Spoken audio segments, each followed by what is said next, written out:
बघा तसं कशाही पद्धतीचं असं मिसाईलने उडवणं म्हणजे भारतावरती हल्ला करणं मला वाटतं आंतरराष्ट्रीय दृष्ट्या जे काही आपलं राजकीय वलय आहे तशी शक्यता अतिशय कमी आहे. आज जे काही युद्ध चालू आहे ते मिडल ईस्ट मध्ये युद्ध चालू आहे.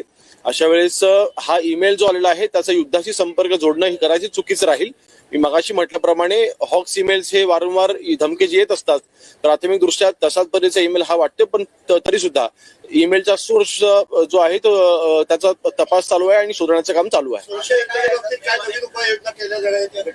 नाही, ऑलरेडी आपण विधिमंडळ असेल किंवा मुंबईमधली जी काही महत्वाची ठिकाणं असतात त्याचा सुरक्षेच्या बाबतीमध्ये वारंवार आढावा हा घेतला जात असतो मुंबई पोलिसांच्याकडनं. आणि सगळ्याच ठिकाणी आपण ज्या काही ठिकाणांचा त्याच्यामध्ये उल्लेख आहे त्या सगळ्या ठिकाणच्या सुरक्षिततेच्या बाबतीमध्ये वेळोवेळी आढावा हा घेतला जात असतो. हिंदी में बता दीजिए सर, हिंदी में बता दीजिए.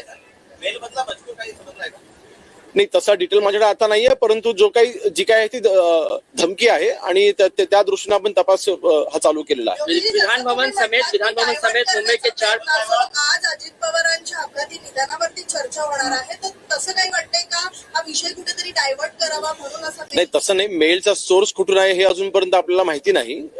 ते आपण तपासाचं काम सध्या अजून चालू आहे, त्यामुळे तसं कुठलेही तर्क लावणं आता चुकीचं राहील. विधान भवन समेत 12 मार्च 1993 ला मुंबईत बॉम्बस्फोट झाले होते, त्याला कुठेतरी ही तारीख जुळवली जाते का? कारण का 33 वर्षानंतर अशा पद्धतीने बघा अजूनपर्यंत त्या ईमेलचा सोर्स कुठून आहे हे अजून लक्षात आलेलं नाही आहे किंवा तो तपास अजून पूर्ण झालेला नाही आहे.